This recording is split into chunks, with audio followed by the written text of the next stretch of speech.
Welcome to Life in the Music Business, a masterclass with Professor Pooch and your host, BACEFACE. Hey, how's it going, everybody? And welcome back to another episode of Life in the Music Business with Professor Pooch. Again, thank you for everybody for liking, subscribing, sharing, and continue to do the good work because we're getting out there, and that's the main goal here. So, Pooch, how you doing tonight? I'm doing really good. Just another crazy day in the virus era. Mm-hmm. A funny one that came to me today was, well, it was yesterday actually, but it's for tomorrow actually, is I've done interviews all over the world, in this country and every other country. Well, this is a first for me tomorrow. I'm being interviewed from Cairo, Egypt. Wow, that's a beautiful place. I've always wanted to visit there. Wow, it's just funny.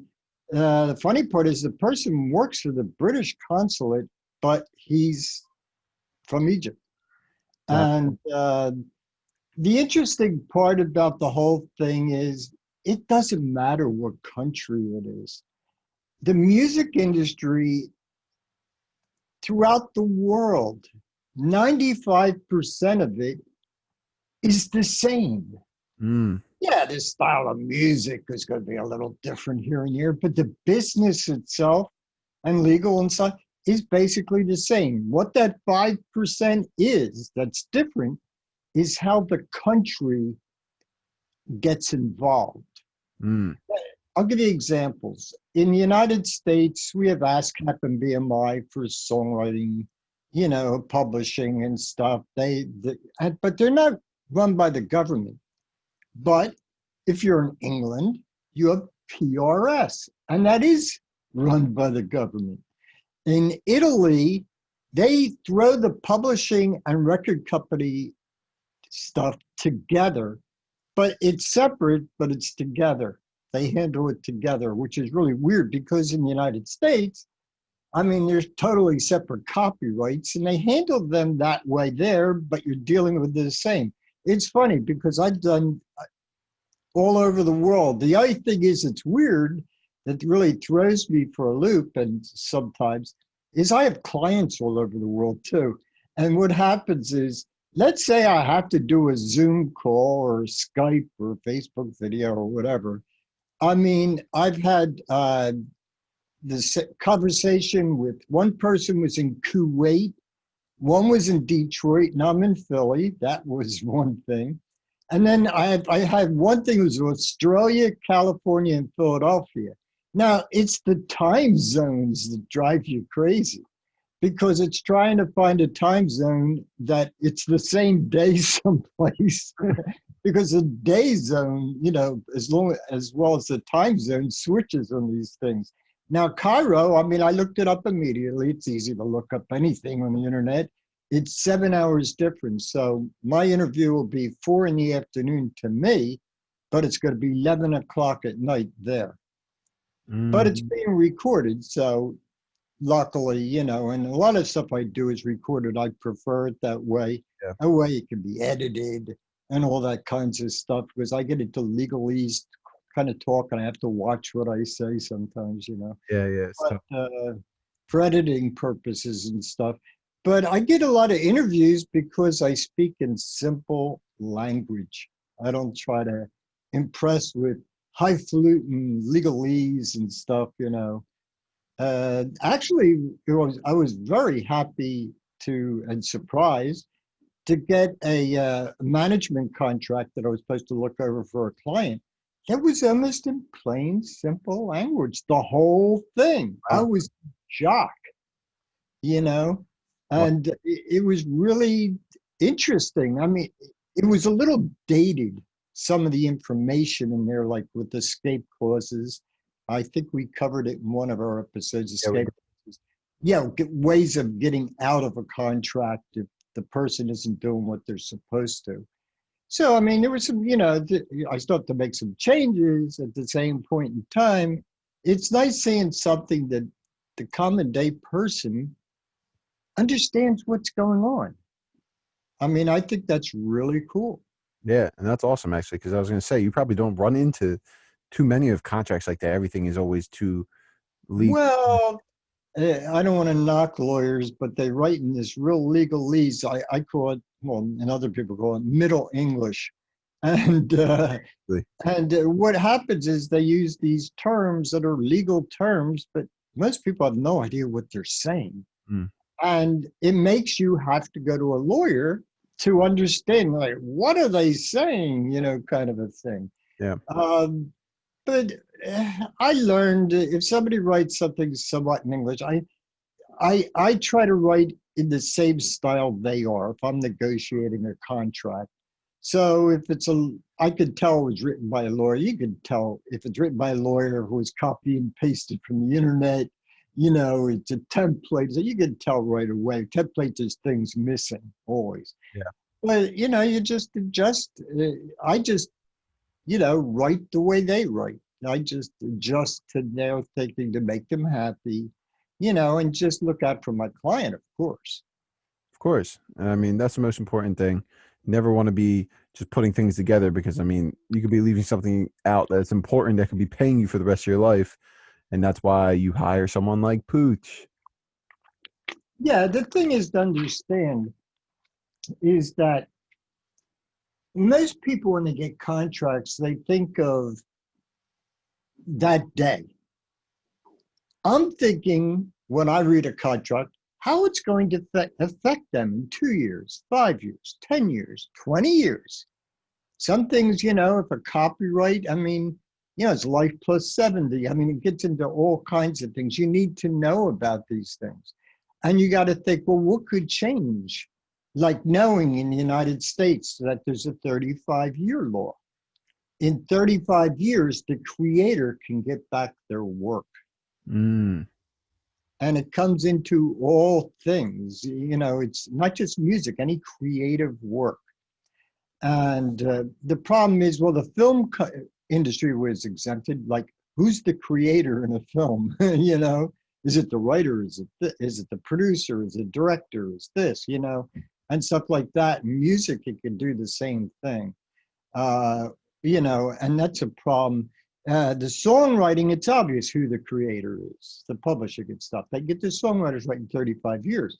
The hard one is, if it's a recording, who is the creator of the recording?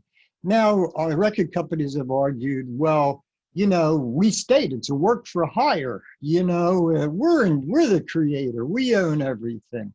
But it's not that simple. The one that got away with it and had no problem getting it back was Prince, because ever since the beginning, he was able to finagle away that he played all the instruments, he wrote the songs, he produced the recording, he recorded the recording. Yeah, I mean, there was no doubt with Prince, and he was able to work out a deal with Warner. I believe it was Warner Brothers. That's amazing. Yeah, he was a legend. I love Prince. Huge icon. Yeah, he was one of the best performers I've ever seen.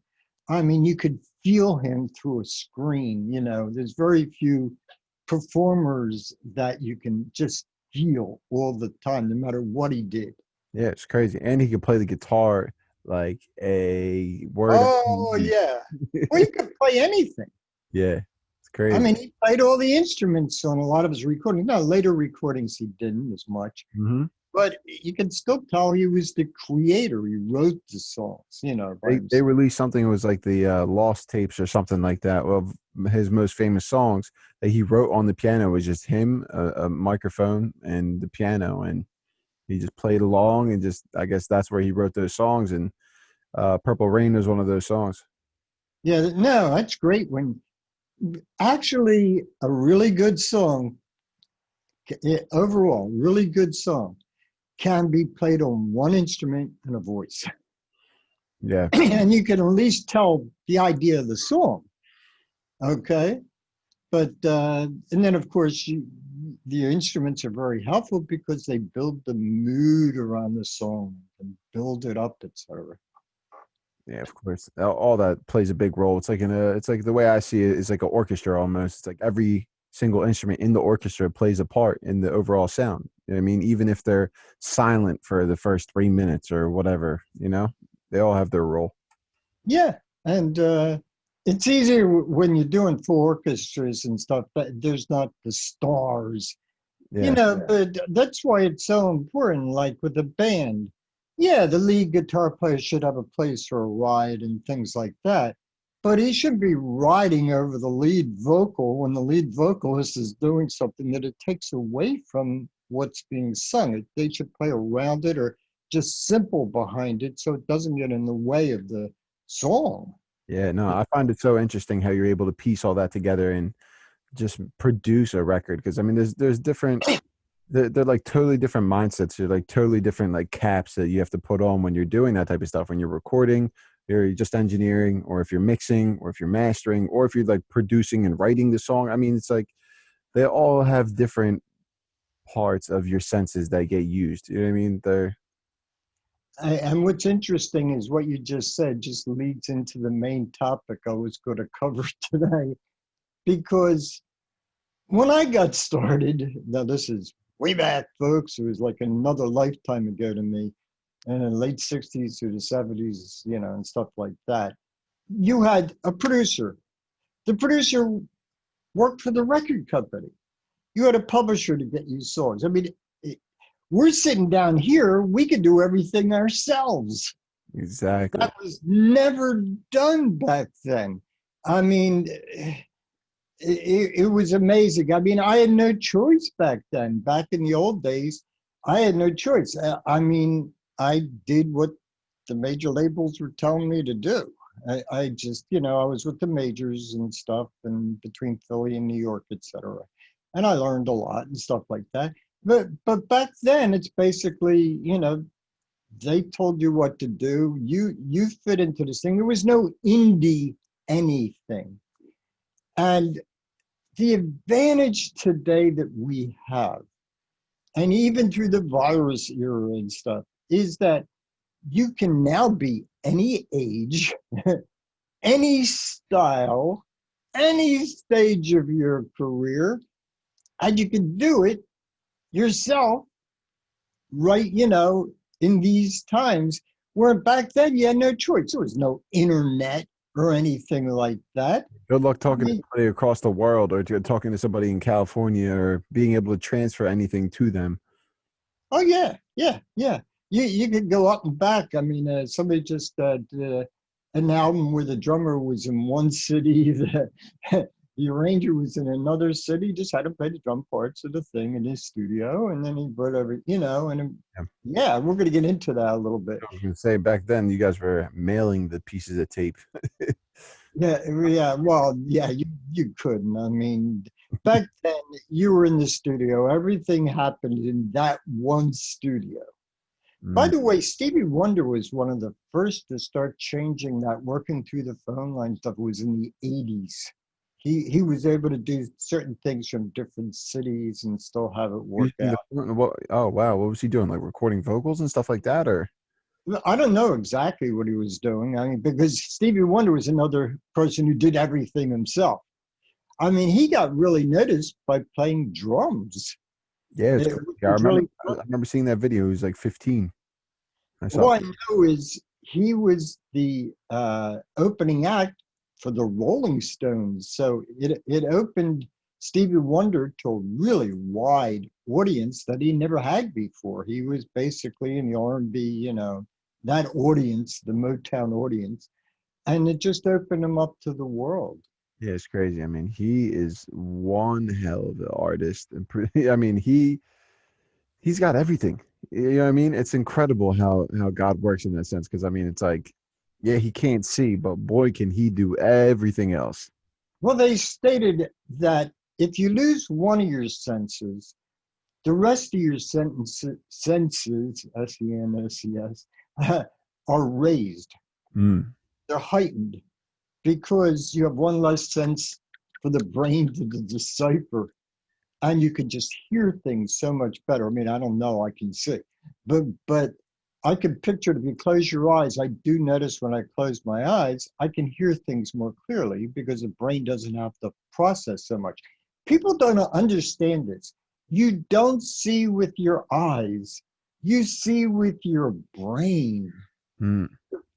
That's why it's not good if you have a working area, is to not have it cluttered, because the brain is processing everything it sees. I try to keep my working area, I'm right now in front of my computer screen, and I try to keep my working area without a lot of junk on it, because it does pile up after a while. It's normal, I guess.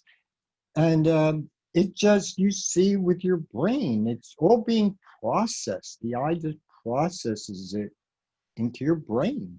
Yeah, it's crazy. And I was doing this like little exercise earlier just to like meditate, which is really good for anybody that's in the music business. Like sometimes you need to just take that 5-10 minutes to just breathe and just relax. But the one thing was that you can't think and feel at the same time. So either you do one or the other. And if you just feel, then you could feel how your body feels, and actually focus in on individual parts of your body to be able to just like relax.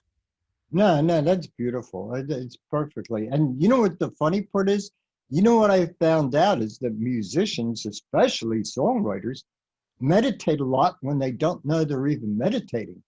Because I would sit down at my keyboard working on like arrangements and stuff like that. I had a workstation, and this was a whole studio at one time. And I had a workstation and stuff like that. And you would think 15 minutes had gone by, and you look at the clock, it's 3 hours.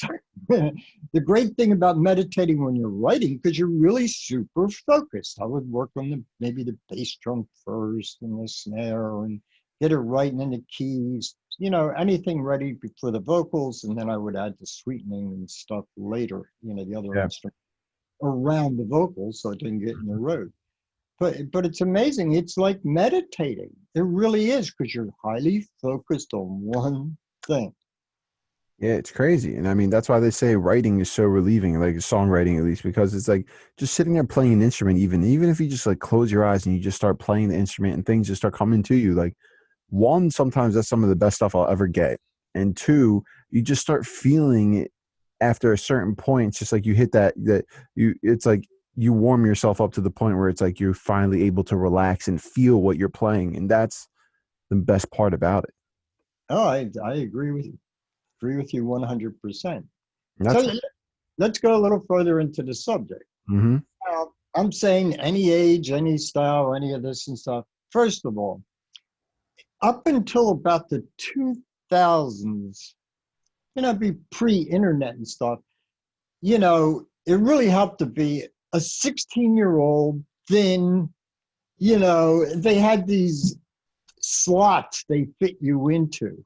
Mm. Whereas nowadays, if you want to do on your own, you can look, sound, and do whatever. And then there was like groups like Arcade Fire, who for some reason the majors didn't want them at one point, because they didn't have the certain look and the image and stuff. So they made it on their own, and then the majors came running to them. And that's what happens. Let's just take the age thing, because I'm saying, you can be any age, any stage of your career, any style of music, and you can be very successful. So let's look at age first of all. Okay. First of all, I've had clients from 9 years of age, with their parents, of course.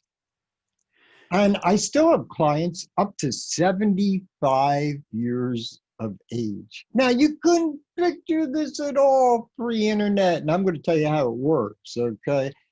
But could you picture that, like 75 years of age, looking for a recording career? Yeah, right. But it can happen, because there's a very interesting thing about it. And that is that people think of the major labels and stuff, and you have these millions and millions of fans and stuff like that. Well, if you're willing to put the effort into it, I mean, it helps to be talented, of course.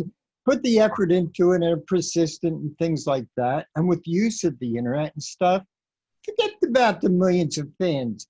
All you need nowadays is, well, in America, it's pronounced niche. In England, it's niche. But it's like a segment of an audience. And I've used the example of, you could have, forget the millions and millions of people. You could have 20,000 real fans. And maybe every couple of years it takes to put these fans together because they love your music and they're spreading the word. But 20,000 real fans who are willing to put out $100 a year on you, that's $2 million. And I could think of some 70-year-olds that $2 million would be very nice. It's much better than what you would get on Social Security in the United States. That's for sure. That's for sure. And you could have your own niche. You can have your own style. It could be a mixture of, Egyptian rap, dance. You could have, as long as people are going to like it and spread it, that it works. And God, with TikTok nowadays and stuff like that, you never know what's going to hit. Look at TikTok with Dreams from, all of a sudden it brought this album that was out in the 80s by Fleetwood Mac, and it became a hit all over again because it was on TikTok that got like 64 million views with this guy's just on like a skateboard going down the street, drinking cranberry juice, drinking Dreams, da da da da da. And then what happened was one of the guys, the drummer, put out his own version of it from the original Fleetwood Mac. That album is back in the top 100 again. Crazy. That's an incredible album, by the way. Been going up like crazy and stuff like that. Yeah. So the age thing, it doesn't matter how old. Now, obviously, I want to state something here. It's very important for people to know. Legal-wise, we're in the United States. You have to be 18 years of age to sign anything. So if I have a 9-year-old client, obviously, they're coming to me through their parents. And if they can be 15 or 16, if they're under 18, a parent or guardian, legal guardian, must sign it. That's why when, I always ask, well, anybody in this movie, if I'm writing a film release or whatever I'm writing, is anybody going to be under 18? Because a lot of people in music videos will use young kids and stuff there. Well, the parent has to agree to it. And I usually have the young person sign it anyhow because I want them to learn that it's a business.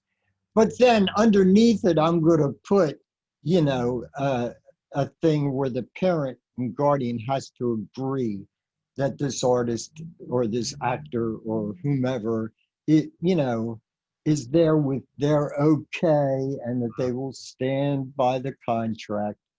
Because, you need to be 18 to be of legal age in the United States for signing any form of a music business type. Interesting though, because that used to be the age for cigarettes and tobacco, all that stuff, and now it's 21. So. Oh well, yeah, and sometimes the age goes to 21 down to 18 to 21. Depends on which state you're in. Mm-hmm. That's why I see not everything's a federal law, but it could be a state law. Now, when you have parents and children that are into the music industry, and they're underage, if you're in New York or California, you have to go through the court systems.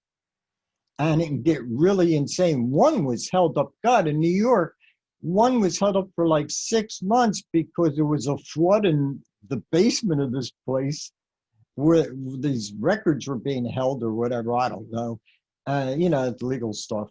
And they had to wait till they can get this stuff out of there to work with for some reason. I don't know all the details. But yeah, certain states have their own rules. When I write contracts, excuse me, when I write contracts for and people are in New York and California because I work wide angle in this United States especially, I have to keep certain things in mind. And automatically, though, no matter what state they're in, if there's a client that's 9 years of age and with their parents, I think of the kid. I always think of the person who's underage, and I must protect them because that's why there's certain laws, especially in California, where, who's handling the money You Yeah. don't want, and you might have read about cases where the parents of the star in film or music runs off with the money and leaves them with nothing. And I make it always that at 18, they have a chance to get out of the contract, whatever age they started, no matter what happens, anything. They have the legal right to leave, that contract. That's amazing. I mean, that's an important thing. That would never be put in a normal contract, but I'm glad that you put that stuff in there because I mean that's extra. That's like it's like with the escape clauses that we spoke about before. It's like a way to get Yeah. out. Yeah, I mean, there's certain things to me, it just seems common sense because like I said, I'm going to protect the young person because they don't know all this business legal stuff and who knows what their parents are going to do. Now, 95% of the parents I'm not even concerned about, but I still have to put this stuff in there. You have a mutually agreed upon third party handling the money, or if the parents are the manager, which happens a lot when the parents are the manager, they should also have somebody be assistant or associate manager who's not related to the family. And makes it a little bit, or you want an accounting firm or a bank, somehow work it out that, yeah, the parents should make something for be the management, but that should be maybe maximum 20% of the gross, and the rest should be held in trust for the child. I mean, this stuff's very important, this age kind of thing. This is not even something you'd even really think about. Well, I have to think about this stuff Yeah. because of what I do. And, I need to know stuff. And this is the stuff I want to pass on to people so they know and understand. If you're doing shooting a music video, if anybody's under 18, you should have a release form, first of all, of anybody that's going to be in the film. You don't want somebody coming back to you later on and say, take me out of your film. I'm mad at you, something. So you don't want that chance. But if they're under 18, the parent or guardian's going to have to sign for them. Oh yeah. That's how it should be, honestly. All right, so we talked about age, and you can be any age now. You just find your niche and stuff. Let's look about, I said, any stage of your career. Well, what's really interesting, I can talk about this from several angles, but there's a lot of the artists that used to be around are not with major labels anymore because their contracts are long over and maybe they stopped playing for a while. But now with the internet and their name that they have that helps them out, they can, and a lot of people are leaving, used to be when you sign with the major, when you finish with the major, they'd either re-sign with the major or go to another major who would offer them a better deal or something. Nowadays, a lot of them are leaving the major labels and just doing it on their own. They already have all this promotion that's been put in place, and they have more control of their money, and it doesn't have to be siphoned through the major where very little actually ever gets to the artist. See, you have to understand something in the music industry. The artist is the low person on the totem pole. It's very simply put. Let's just talk about records, recordings. You have a major label, let's say, or any kind of label. You have to pay the publisher off the top. You can't even recoup, in other words, get back money you spent. You have to pay the publisher who takes care of the songwriters off the top. After that, the record company is going to recoup all the money it can. Even the producer, whose money you'll find out in any recording contract, the producer's money comes out of the artist's money. So you got to keep track of that when you're adding how much the artist is getting. But then it comes down after they recoup all their money, then the producer gets paid, then the manager, and the artist is at the bottom. Wow. What's really left is the question mark. It's incredible how they take advantage of artists like that. I mean, that's kind of how the whole system was built, and Hollywood and all that stuff kind of coincide with each other. Well, that's why, one of the reasons why I love doing this kind of a show. So that people know about this stuff and that the record company's not going to take advantage of them. My thing still, you need to do it on your own first anyway, even if you want to end up with a major. Deal from strength.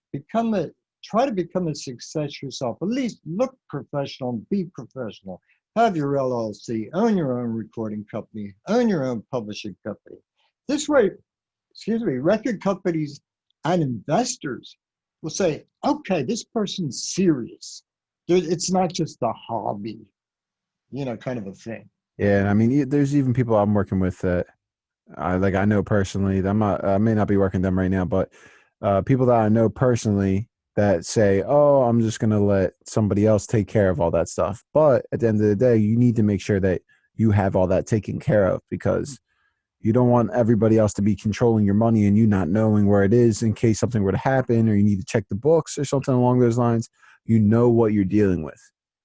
Well, yeah, it's very important. Look, if you don't want to do the business, and I mean, I hate doing the business for the business myself, you have to have somebody you trust to be handling the business for you, who that to that person who's handling it or company that's handling it, that things are decided in your best interest, not their best interest. You need somebody who's really going to look out for you. And that's really, really important. But yes, you do have to have somebody dealing with, the business side of things, so you actually get paid. Yeah, I mean, it's important. And representation is just as important. I mean, if you were trying to get something signed to a label, I mean, a label wouldn't want to be talking to you. They want to talk to somebody that's representing you. And then there's the paperwork between you and the manager, whoever is representing you, and blah, blah, blah. Well, initially, yes. Initially, let's use the major label and the artist, okay? We'll go from there. The major label is initially going to talk, first of all, they're never going to talk to the artist directly. They're going to talk to a manager, hopefully. And nowadays, they want managers, the major labels want managers that are super managers, what they call it. Started about 2005 with Universal Music Group was the first I remember doing that kind of stuff, where they wanted you to have a super manager, because back at that time, they were starting to lose a ton of money because of Napster and all things, because the whole streaming and stuff wasn't set up then. So what they would do is they fired a bunch of people and depended on the manager to do their work for them, a lot of their work. So let's say the manager, record labels back even to the 90s, they never wanted to talk to the artist. They wouldn't take songs. You get things back. This is a true story. One of my students where I was teaching at the Art Institute of Philadelphia back in the 90s, sent out like 114 recordings to different 114 places. Every single one came back unopened, or they just never heard from again. Because the record companies don't want the chance of, he stole, they stole my record. I know, I sent them, they don't want any of that. They want to go to a well-known manager, well-known producer, etc. All right, but let's take it to where you were talking about. The manager initially is going to talk to the record company or going back. But when a deal's going to be made, it's going to be your lawyer and their lawyer. Mm-hmm. And it's done for a very good reason, not just because it's the legal stuff. It's done because you never want to be in a situation. Now, picture this. I'll give you a good example. I've seen it happen enough times, where the artist and this, fairly well-known producer, and they were fighting over this contract and what they wanted fighting. And then they had to go in the studio and work like everything was fine. So you can't, it's not easy. Now, I represent a lot of people, clients and stuff. I play the bad guy. You need a bad guy. I play the bad guy.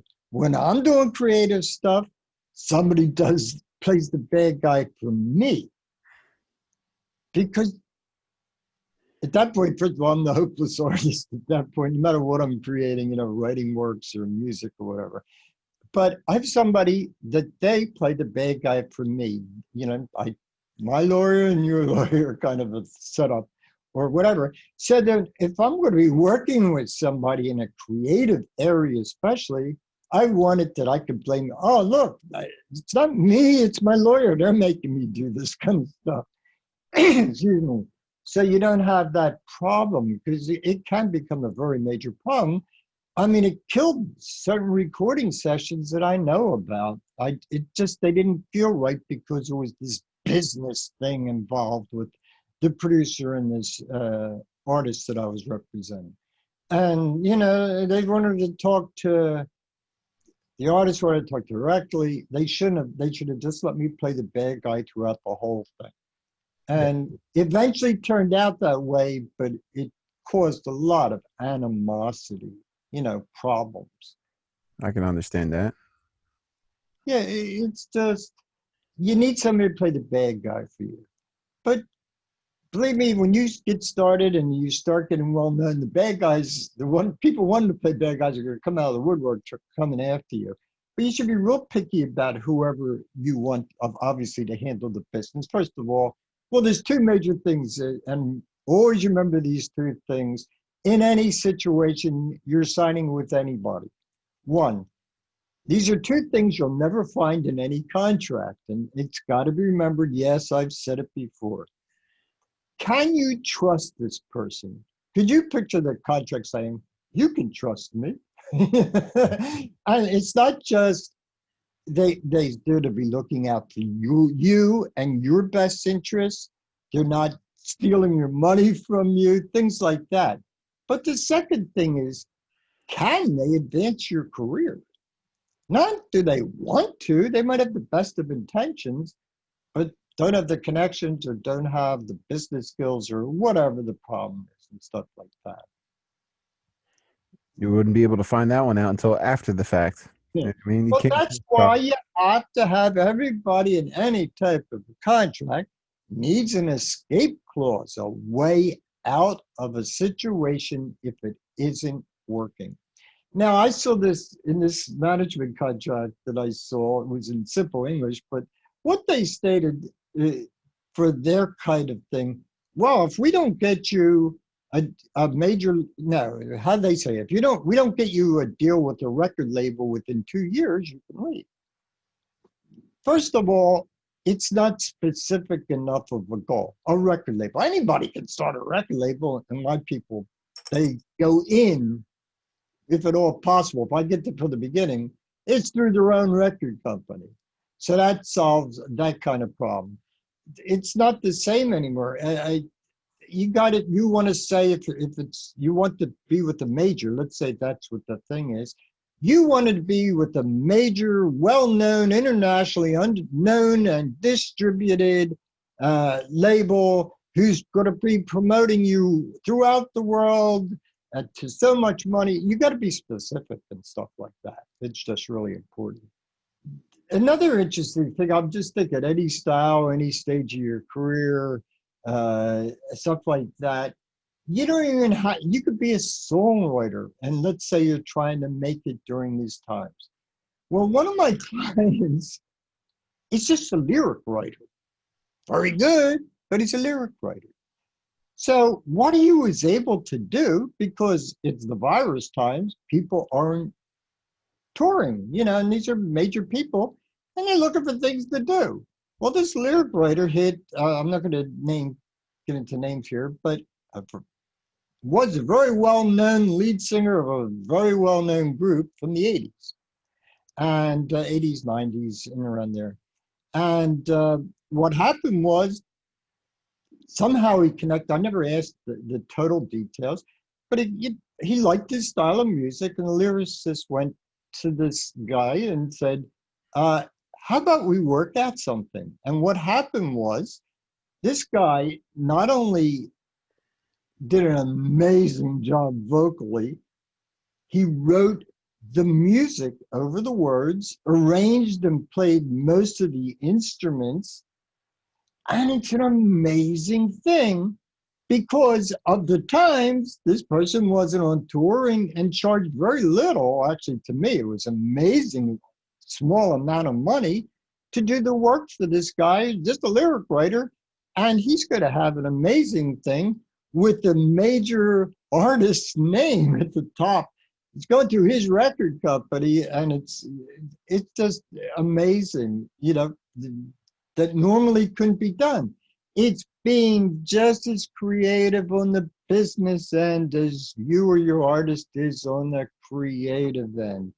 There are always answers. You should be able to find what you want to do and a way to pull it off. This person thought about it. He had these lyrics that are amazing, by the way. And just, wow, I mean, it's an amazing recording.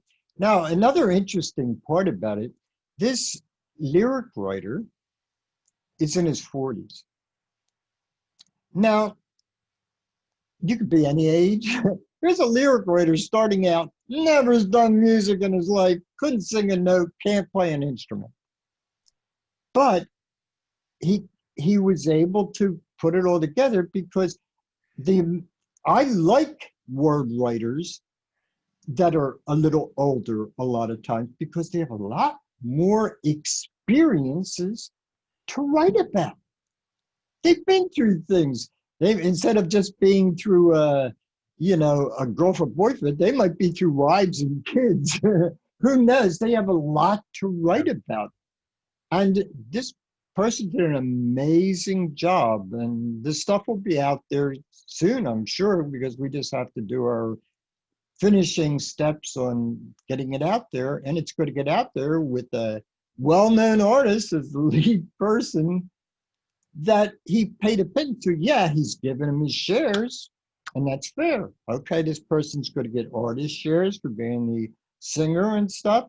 He's going to, because he did the music part to the words, he's going to get songwriting, he's going to get some publishing, and he's the producer and played most of the instruments. So his name's going to be all over the place. Here's a person that he couldn't be on tour like he normally is 10 months a year.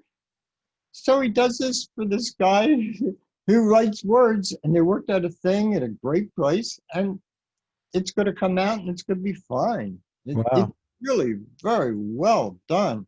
I heard it, and when I heard the artist right away, I said, wait a minute. You could tell this person just really knew how to communicate with his voice through years and years of being with large artists, and he toured with other artists and was an artist himself with part of the band and stuff. So,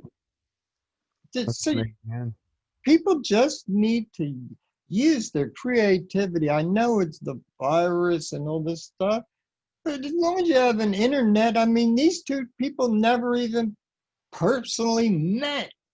They talked, and this guy was all over the place doing recordings for other people and stuff, couldn't tour.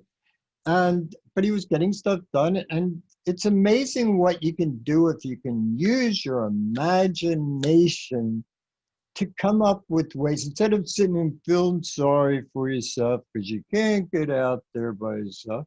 Well, you can get out there by yourself. You could be through Zoom or Microsoft meetings or whatever you want to use for video and stuff, and do streaming and things like that. There's things you could do if you want to get it done. And here's this lyric writer, and boom, look what happens to it.